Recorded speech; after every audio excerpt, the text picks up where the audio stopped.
Bueno, vamos a dar comienzo entonces a la mesa sobre violencia de género y voy a presentar en principio a los expositores. El licenciado Carlos Reinaldo Miranda, psicólogo, director del Departamento de Prevención de la Violencia de Género de la Asociación de Psicólogos de Buenos Aires. Y la doctora Irene Meller, psicóloga, coordinadora del Foro de Psicoanálisis y Género de la Asociación de Psicólogos de Buenos Aires. Bueno, en principio, la doctora Irene Meller. Bueno, la violencia de género es un tema construido históricamente. En otras épocas, en otras culturas, en lugar de combatirse la violencia contra las mujeres, que me parece que es la denominación más adecuada, porque la violencia entre varones y mujeres es mayoritariamente, está a cargo de los varones, siendo mayoritariamente las mujeres sus víctimas. Y en algunos casos en que las mujeres atacan físicamente a los varones, este ataque suele ser una respuesta desesperada a largos años de ataques físicos y de violencia de otro tipo también padecidos por la mujer.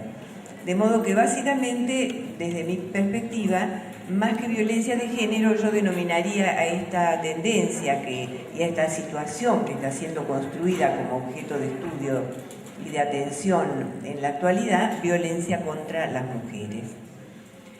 Les decía que es un objeto construido porque me acordaba de determinados textos musulmanes donde se indica a los maridos el grosor que tiene que tener la vara destinada a aporrear a sus esposas, avisándoles que no sea una vara mucho más gruesa que esto, más o menos, porque las pueden matar. Es decir, que en realidad en determinadas culturas, en determinados contextos, se considera que el castigo corporal del marido hacia la esposa es una prerrogativa masculina y es un instrumento legítimo de control del funcionamiento familiar. Con esto no hago más que enfatizar algo que me parece que ha sido una constante en estas jornadas, que es la ubicación de los objetos a estudiar en un contexto social e histórico y comprender la relatividad cultural que tienen todos los procesos que estudiamos. En este momento, la violencia masculina contra las mujeres es considerada por el consenso oficial inaceptable. Es decir, que ha sido patologizada y ha sido criminalizada. Esto no quiere decir que disminuya.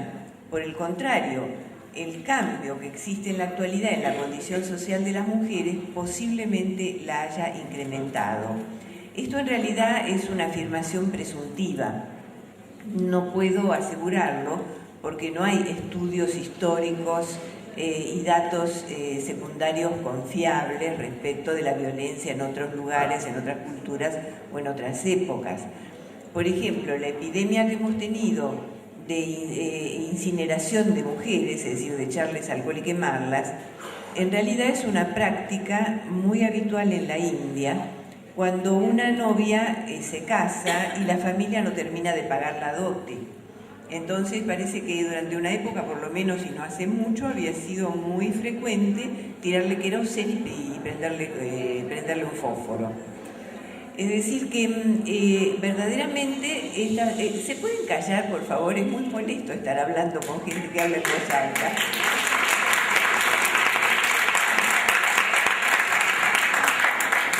Bueno, no pretendía despertar semejante adhesión, pero en fin. Bueno, les decía entonces que esta práctica de, digamos, por ejemplo, que ha conmovido tanto la opinión pública de quemar mujeres, entre nosotros parecía una novedad y sin embargo es una práctica ancestral en determinados pueblos. Bueno, lo mismo el sati entre los hindúes. Aquel que haya leído Julio Verne, por lo menos cuando yo era niña se utilizaba eso, era una lectura de moda, recordará cómo Sir Phineas Fogg salvó a Lady Aouda de ser incinerada en la pira funeraria de su anciano marido. ¿Por qué? Porque se suponía que las mujeres que quedaban viudas tenían que acompañar en la muerte al marido.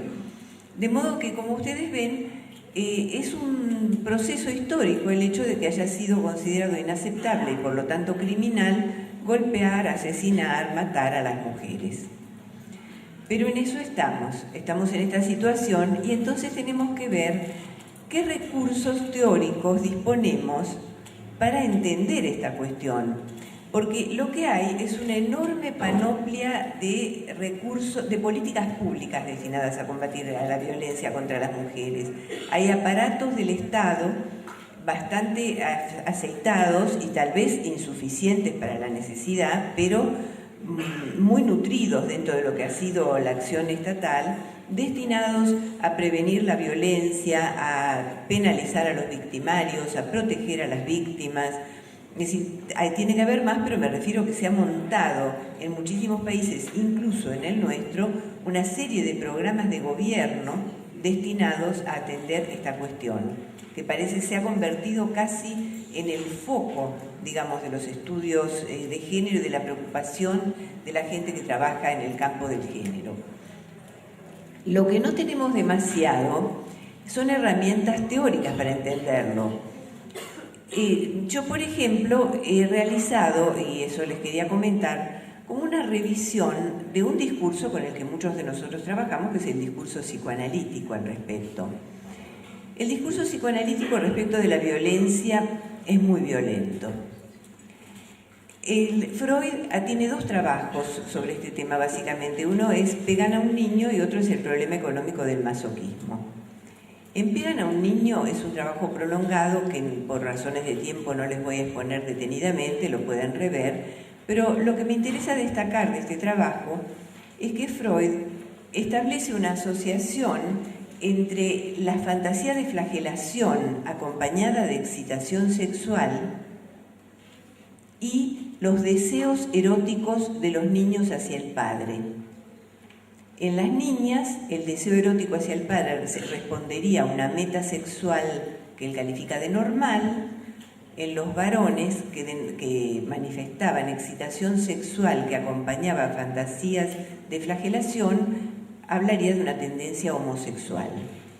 ¿Se entiende? Con lo cual, lo que Freud está planteando es que existiría una búsqueda por parte de los niños de ser golpeados, porque este ser golpeados equivaldría a un contacto erótico con el padre deseado. Cuando yo era chica, lo que se decía habitualmente era: te estás buscando una paliza. Bueno, muchas veces era cierto, ¿no? Es decir, los chicos que desafían y buscan ser golpeados, y la explicación que ofrecía Freud era que había una búsqueda erótica detrás de este desafío. El problema es que con este planteo es que Freud establecía una comparación entre la meta sexual femenina u homosexual masculina, que es ser penetrada o ser penetrado, y ser golpeado. No sé si entienden el modelo, si lo tienen claro. Es decir, hay un deseo inaceptable que es el deseo de unión genital incestuosa con el padre. Se produce una represión y una regresión sádico-anal, por lo cual la escena genital es reemplazada por la escena de flagelación. En vez de mi padre me posee sexualmente, mi padre me golpea, lo cual es más aceptable para la mente de un niño que la representación de la escena incestuosa. El problema que tiene esta teorización es que abona la idea de que las víctimas son culpables de su propio martirio y piensan que ella o él se lo buscaron. En el problema económico del masoquismo, Freud trabaja algunos conceptos, algunos de los cuales me parece muy útil. El concepto de masoquismo erógeno, por ejemplo, a mí me ha parecido muy útil y yo lo utilizo. ¿Por qué? Porque se refiere a la forma en que el aparato psíquico tiende a ligar a un estímulo displacentero, desestructurante potencialmente, con alguna sensación placentera erótica. Y esta es una forma de sobrevivir. Si yo estoy en una situación donde no puedo sustraerme a un estímulo que puede matarme o enloquecerme y logro asociarlo con algo agradable, tal vez sobreviva. y en ese sentido es un recurso de la mente muy útil. El problema es que Freud habla de otro masoquismo, porque él habla del masoquismo moral, que es la necesidad inconsciente de castigo, la búsqueda de castigo, este masoquismo erógeno, que implica el placer sexual en el dolor, y una forma que es el más sencillo de comprender, dice Freud, el masoquismo femenino. El masoquismo femenino dice que lo llamamos así porque alude a la condición de las mujeres, aunque también puede relacionarse con la vida infantil. Consiste en fantasías gozosas de ser atado, ensuciado, humillado, poseído sexualmente o parir. Es decir, que Freud está suponiendo que hay una erotización de fantasías de ser dañado, ensuciado, humillado, etc., que es propia de la femineidad. Desde mi perspectiva, acá se produce un equívoco, porque a lo que Freud se está refiriendo es a las fantasías masculinas sobre cómo sería ser mujer. ¿Se entiende la idea? No es lo mismo las fantasías que las mujeres tenemos verdaderamente. En general, por lo que es la subjetivación primaria femenina, las mujeres solemos ser bastante limpias, de modo que no nos atrae particularmente que nos ensucien con excretas, por ejemplo, que nos orinen, que nos humillen. Y parir sí es lo que hacemos, pero el parto al que Freud se refiere implica una fantasía de reventar, de explotar, de estallar. Esta no es la manera en que las mujeres contemporáneas parimos, por ejemplo. De modo que me parece que estas fantasías a las que Freud se refiere tienen que ver con fantasías propias de los varones en la etapa puberal, etapa en la cual todavía existe una indefinición sexual en los varones y juegan con la idea de ser mujeres. Entonces, cuando ellos juegan con la idea de ser mujeres, eso es lo que imaginan. ¿Por qué? Porque imaginan que en las luchas con los compañeritos de juegos pueden ser revolcados por el piso, ensuciados, atados, humillados, insultados y penetrados. Y esa es la fantasía sádico-anal que un varón puber inmaduro puede hacerse acerca de la posición femenina. Es decir, que el imaginario masculino ha desplazado al objeto real en esta escena y en lugar de ver lo que es el imaginario femenino erótico, que suele ser mucho más romántico, como todo el mundo sabe, como los productores de novelas para mujeres lo saben muy bien y con eso hacen muy buena plata, digamos.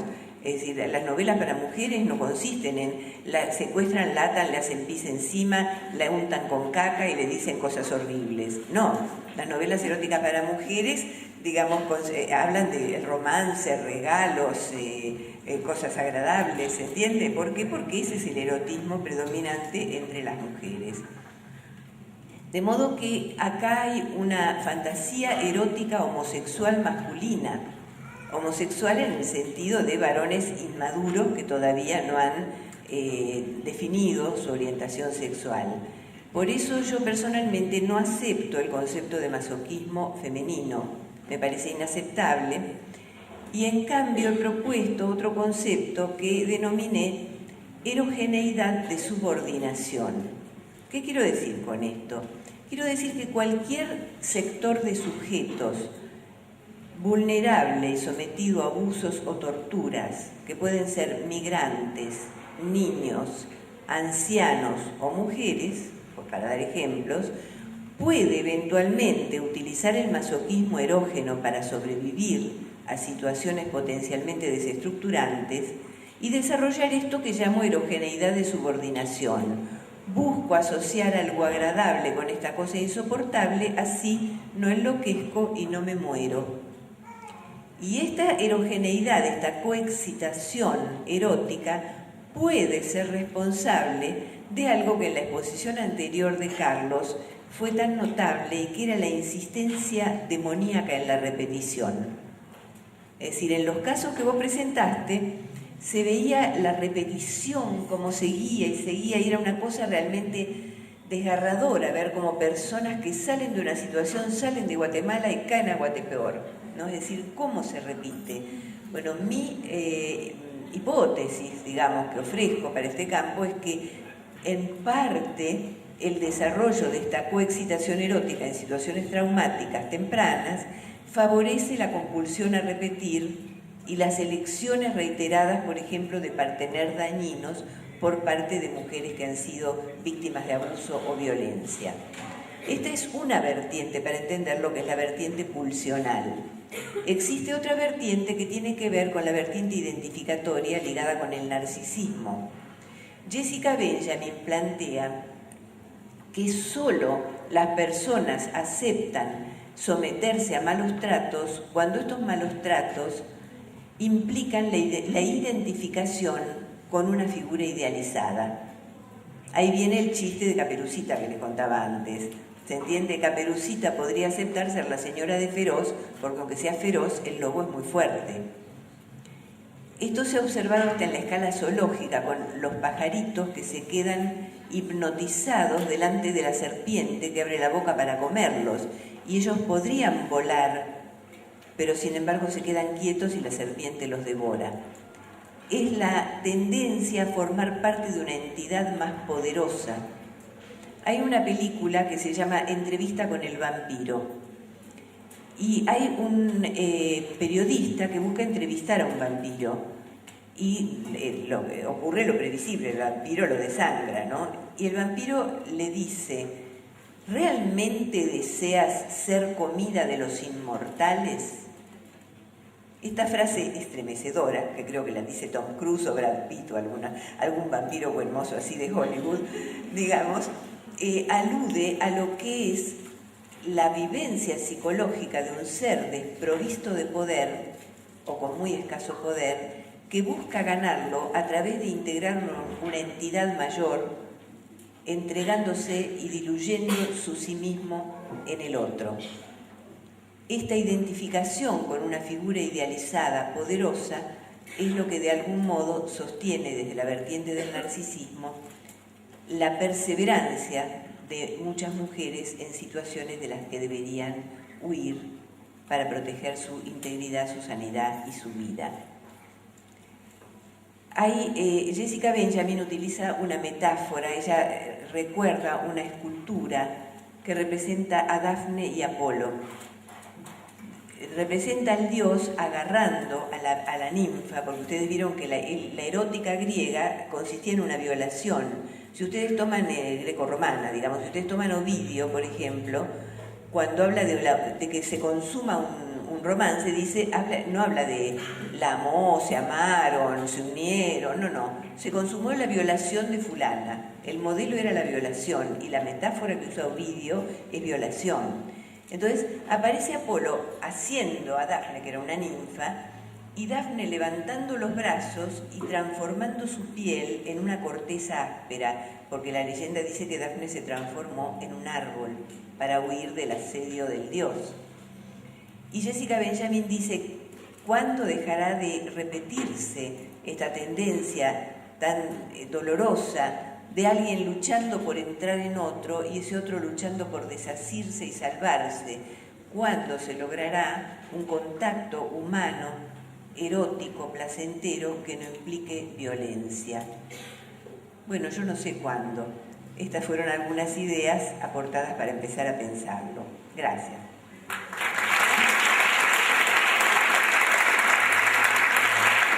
De los 16 hermanos de Benjamin Franklin, Jane era la que más se le parecía en el talento y en la fuerza de voluntad. Pero a la edad en que Benjamín se marchó de la casa para abrirse camino, Jane se casó con un talabartero pobre que la aceptó sin dote y 10 meses después dio luz a su primer hijo. Desde entonces, durante un cuarto de siglo, Jane tuvo un hijo cada 2 años. Algunos niños murieron y cada muerte le abrió un tajo en el pecho. Los que vivieron exigieron comida, abrigo, instrucción y consuelo. Jane pasó noches en vela acunando a los que lloraban. Lavó montañas de ropa, bañó montoneras de niños, corrió del mercado a la cocina, fregó torres de platos, enseñó abecedarios y oficios, Trabajó codo a codo con su marido en el taller y atendió a los huéspedes cuyo alquiler ayudaba a llenar la olla. Jane fue esposa devota y viuda ejemplar. Y cuando ya tuvieron crecidos los hijos, se hizo cargo de sus propios padres, ayacosos, y de sus hijas, solteronas, y de sus nietos sin amparo. Jane jamás conoció el placer de dejarse flotar en un lago llevado a la deriva por el hilo de una cometa, como suele hacer Benjamín a pesar de sus años. Jane nunca tuvo tiempo de pensar ni se permitió dudar. Benjamín sigue siendo un amante fervoroso, pero Jane ignora que el sexo puede producir algo más que hijos. Benjamín, fundador de una nación inventora, es un gran hombre de todos los tiempos. Jane es una mujer de su tiempo, igual a casi todas las mujeres de todos los tiempos, que han cumplido su deber en esta tierra y han expiado su parte de culpa en la maldición bíblica. Ella ha hecho lo posible por no volverse loca y ha buscado en vano un poco de silencio. Su caso carece de interés para los historiadores. Este es un texto de Eduardo Galeano, Memoria del Fuego 2, Las caras y las máscaras. El género es un concepto cultural. Es una construcción de significados donde se agrupan todos los aspectos psicológicos, sociales y culturales del interjuego feminidad-masculinidad. Por lo tanto, no nacemos hombres o mujeres, sino que nos hacemos hombres o mujeres en una determinada sociedad. La violencia de género es un concepto que engloba diversas manifestaciones de abuso, donde se resalta la direccionalidad genérica de una forma común legitimizada de violencia y maltrato, asociada a la pertenencia al género femenino. Los términos violencia intrafamiliar, violencia conyugal, violencia contra la mujer, violencia doméstica, son generalmente utilizados para referirse a la violencia contra la mujer, pero omiten la condición del género de las víctimas y de los victimarios, en el cual se invisibiliza que son las mujeres el blanco principal de la agresión y se desdibuja el carácter político y su implicación en el desarrollo individual y social. El género es una construcción histórica social y siempre implica una relación de poder. El autoritarismo y la violencia se sostienen en un sistema patriarcal donde las diferencias biológicas se naturalizan y se convierten en jerarquías. Y cuando existen jerarquías desiguales, debe emplearse algún dispositivo de legitimación del poder. Para justificar la esclavitud, las teorías de la época describían a los esclavos como subhumanos. Para justificar la violencia contra las mujeres, existen más de 4.000 años de patriarcado. El análisis de las configuraciones familiares violentas nos muestra el ejercicio de un poder despótico donde alguien cree que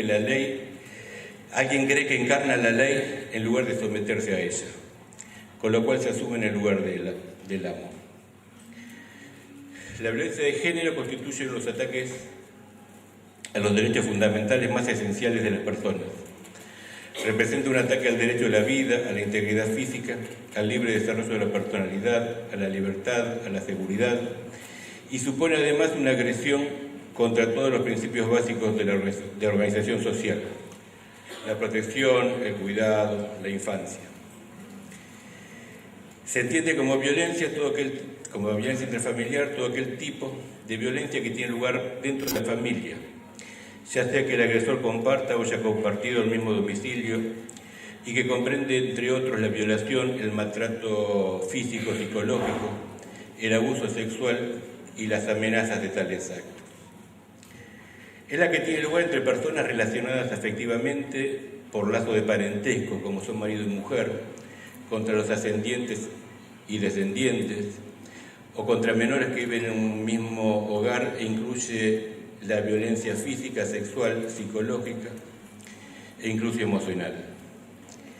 La violencia de género es la que sufre la mujer por el mero hecho de serlo, como una de las manifestaciones más crueles de la desigualdad entre hombres y mujeres, y para mantener el papel de subordinación de estas en los distintos ámbitos de relación social, y especialmente en el ámbito de la pareja, por parte de aquellos hombres que sean o hayan sido sus cónyuges, o estén o hayan estado relacionados con ellas por análogas relaciones de afectividad, y se traduce en violencias físicas, sexuales o psicológicas. La violencia de género debe ser considerada como un problema público y social de primera magnitud. Los Estados no pueden ser ajenos y tienen que desarrollar todas sus capacidades y esfuerzos en políticas integrales. Y se deben favorecer todos los mecanismos en función de la equidad entre hombres y mujeres, y favoreciendo la plena integración de la mujer con igualdad de oportunidades en todos los ámbitos de la vida pública, social y laboral. Desde un punto de vista legislativo y normativo se han producido grandes avances y se han desarrollado normas legales que integran la violencia contra la mujer. Nuestro país es uno de los que tiene las leyes más avanzadas al respecto. Pero para esto es necesario que se los dote de presupuesto. Cada derecho implica un costo. El derecho a la educación implica un costo, una inversión en escuelas, en salarios. El derecho a la salud implica un costo. No basta solamente declarar que están todos cubiertos si no se brindan hospitales, servicios profesionales que trabajen dignamente, sino queda en un mero enunciado. Es necesario establecer medidas de sensibilización y prevención,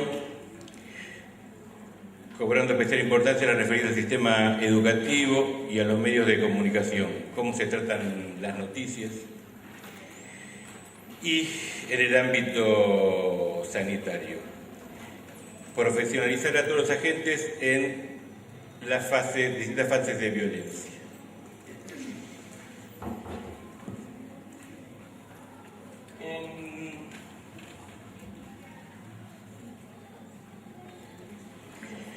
Una colega relata que está entrevistando a un obstetra que es jefe de un servicio de un importante hospital, y entra una mujer joven muy vulnerable con unos papeles en las manos y le dice: perdón, la doctora me dijo que vea estos estudios. El médico mira el papel sin mirarla a ella y le dice: es tarde, perdió el bebé, alea jacta es. La chica no entendió nada, que le van a hablar en latín. Alea jacta es, la suerte está echada. La profesional también quedó asombrada, preguntó y dijo: no, acá diabetes, creo que fue diabetes gestacional, este chico está perdido, la culpa es suya porque no vino a hacer los estudios, porque en el hospital tenemos todos los servicios y usted tendría que haber venido. La mujer no le contestó y se retiró. Bueno, entonces falta capacitación en los profesionales sanitarios que, en lugar de ofrecer una contención a esa mujer, la vulnerabilizan y la culpabilizan. Estamos preparando en un ámbito una jornada sobre el acceso a la justicia desde la perspectiva de género, de las dificultades en el acceso a la justicia. Y los representantes del Ministerio Público Fiscal dicen: pero nuestro trabajo, nosotros estamos bárbaros, porque nosotros hacemos avisos en las canchas hablando sobre género en la prevención, tenemos un montón de folletería impresa que repartimos, pero la gente no se acerca a buscarlo. O sea, cada uno defiende los distintos ámbitos como defiende su espacio, pero la realidad es que la mujer no va a la cancha, Y las mujeres más vulnerabilizadas, víctimas, tampoco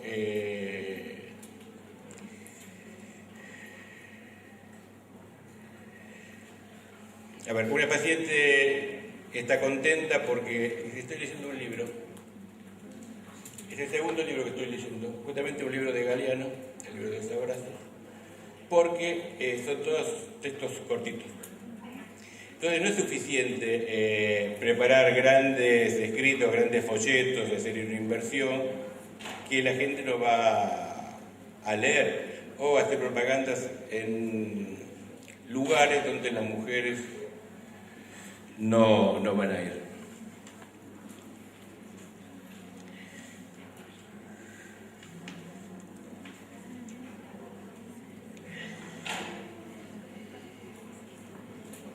Entonces es importante fomentar la medida de coordinación entre todas las instituciones y actores que intervienen en la lucha contra la violencia de género.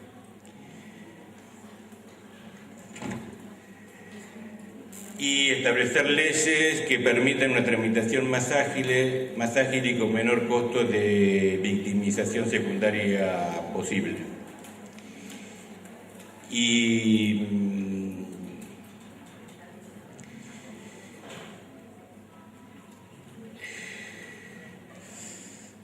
desde nuestro punto de vista, la mediación en los procesos penales por violencia de género deben estar totalmente excluidas.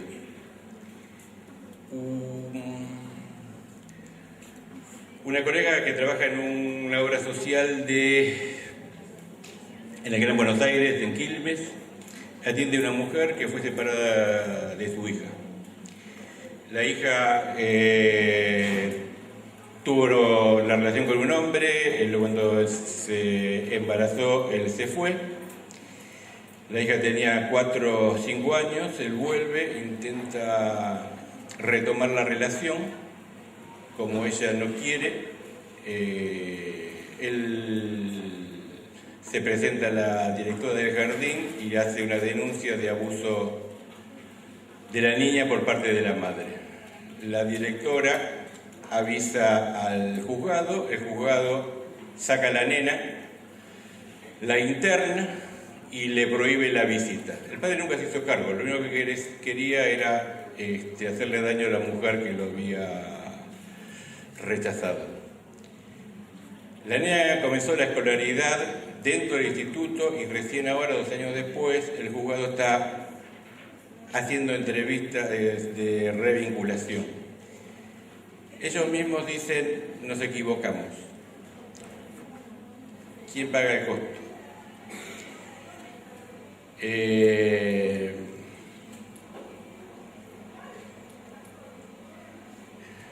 Lo fundamental es la prevención, la difusión, la sensibilización de todos los agentes intervinientes en todos los procesos. Bueno, nada más. Cierro nuevamente con la misma frase que cierro toda mi ponencia,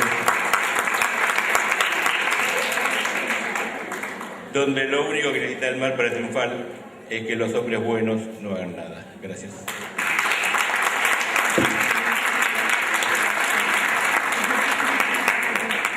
Y antes de abrir las preguntas o comentarios quisiera agregar alguna cuestión. Me parece que este ejemplo que diste recién, Carlos, habla acerca de cómo a veces las excelentes intenciones empedran el camino del infierno, ¿no?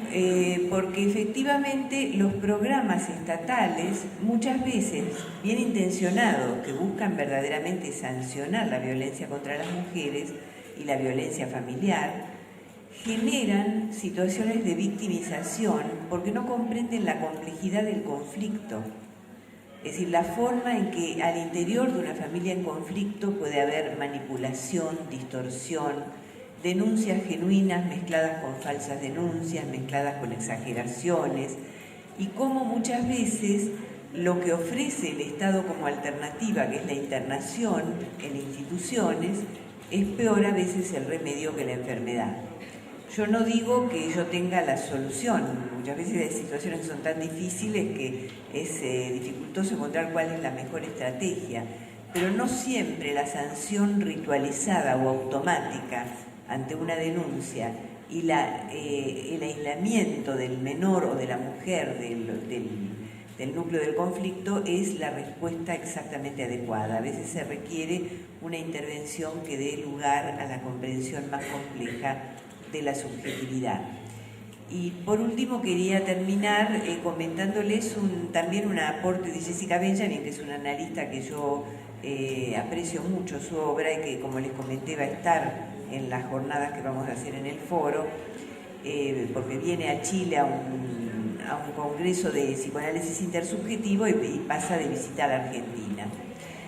Y ella comenta que no entiende cómo muchas veces se ha hablado de que los varones se colocan en posición de sujeto, mientras que ubican a las mujeres en posición de objeto. Y se ha hablado de la desubjetivación de las víctimas de la violencia. Efectivamente, si a una le están dando mamporros, si una está aturdida, puede estar como fuera de sí, desubjetivada. Pero el que golpea también lo está. El que golpea tiene su yo arrasado por los impulsos. Así como la capacidad de reflexión de la víctima está arrasada por el ataque físico o psíquico del victimario, aquel que golpea y que daña está arrasado por su propia impulsividad, por lo tanto también está desubjetivado. Y un ejemplo de esto es el increíble Hulk. ¿Qué decía el personaje del increíble Hulk? No soy yo cuando me enojo. También querría agregar que todos tenemos adentro nuestro un monstruo verde. Los hombres pegan con frecuencia a las mujeres le pegan a veces a los niños, y quienes más pegan a los ancianos son mujeres, no hombres. ¿Por qué? Porque los ancianos en general están a cargo de cuidadoras mujeres. Y como esta es una tarea muy ingrata, quienes cometen violencia contra los ancianos muchas veces son mujeres. Cuando combatimos la violencia contra las mujeres, no estamos suponiendo que haya una bondad esencial femenina y una maldad esencial masculina. Creo que esto es importante que quede claro. Estamos describiendo una tendencia social generadora de patología emocional que es necesario contener con la fuerza de la ley, porque hay determinadas actuaciones, ya sean impulsivas o producto de una psicopatía perversa y fría, que solamente ceden ante el límite colocado por el colectivo social, no ante una intervención terapéutica, por lo menos no en un nivel inicial. Pero esto no implica que las víctimas sean superiores moralmente a los victimarios, ni que no sean a su vez capaces de hacer daño. Todos tenemos en nuestro interior una potencialidad para la violencia. La cuestión es cómo construimos como comunidad consensos culturales acerca del carácter inaceptable de la violencia y dispositivos verdaderamente eficaces, que no es fácil, para poder prevenir y asistir la violencia, ya sea en las organizaciones familiares o en las instituciones. Muchas gracias.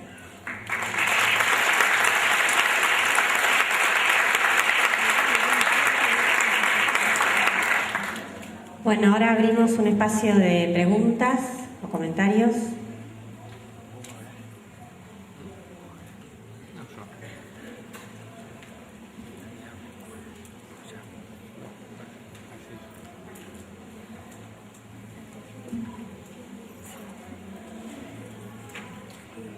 Bueno, yo tengo una pregunta para Irene. No tiene que ver exactamente con violencia, pero sí tiene que ver con la mujer. Quería saber si hay detectado algo que nosotros estamos tratando de comprender que pasa acá en la comunidad de Las Grutas, y es que tenemos muchas adolescentes embarazadas, pero no creemos que sea porque no conozcan el uso de anticonceptivos, sino porque lo están eligiendo de alguna forma, humildemente, ¿no? Porque no estoy del lado sí, sino que soy docente. Algo que tendría que ver con una completud o con una búsqueda de realización personal. Forman parejas muy jovencitos, tanto los chicos como las chicas eligen tener un hijo. Estamos hablando de chicos de 14, 15, 16 años. Quería saber si hay registro de esto en otro lado. si tenemos alguna posibilidad de actuar, cuál sería o cómo lo podemos identificar el problema o cómo lo podemos definir un poco mejor. Sí, de hecho es cierto, uno habla de embarazos precoces y no deseados, pero en muchos sectores populares los embarazos precoces son deseados. Esto tiene que ver con la ausencia de otros satisfactores.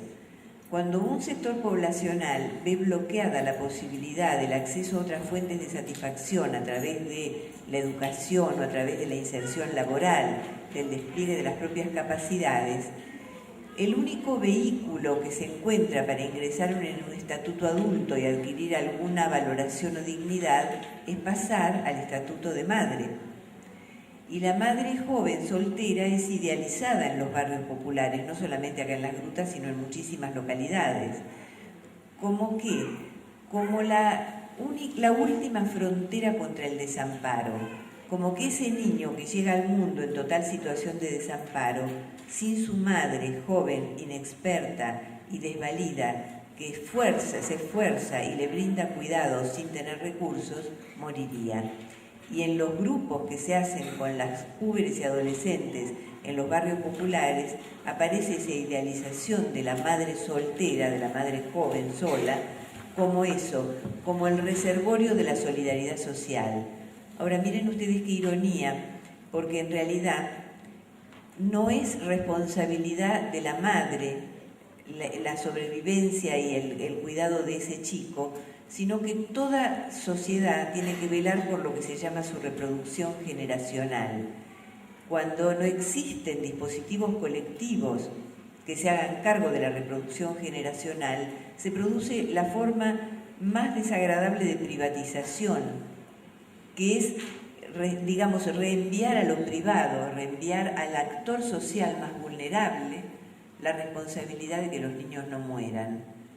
Y encima, digamos, se agrega a eso la idealización que esas propias mujeres realizan de esa depositación inadecuada de la que han sido objeto. Por eso, lo único que puede prevenir y combatir los embarazos precoces es el desarrollo educativo y el desarrollo económico, porque cuando las mujeres tienen acceso a la educación y tienen acceso a trabajos remunerados, ese es el mejor anticonceptivo que se ha conocido. Eso automáticamente cambia el patrón reproductivo de ese sector poblacional, porque muchas veces la única forma de encontrar alguna alegría, algún consuelo, alguna productividad de algo nuevo en el mundo es poner el cuerpo. Sí, encima, desde la escuela lo que hemos hecho es tratar de ayudar a estas chicas a que sigan estudiando, a que sigan. Entonces todos hemos cuidado a estas chicas, a estos bebés. Y creo que eso nos favoreció porque, bueno, también el resto vio que los pusimos en un lugar de cuidado, de atención, de protección. Y, bueno, parece que esto fue contagioso. Así que tenemos unas cuantas ahora. Y, bueno, no sé hasta dónde podemos revertir, transformar o de qué manera desde la institución hacer algo. Están haciendo bastante porque antes las instituciones escolares excluían a las jóvenes embarazadas y en este momento ya las retienen, con lo cual evitan que se reproduzcan serialmente los embarazos precoces, porque les dan acceso a algo distinto que es otra fuente de satisfacción.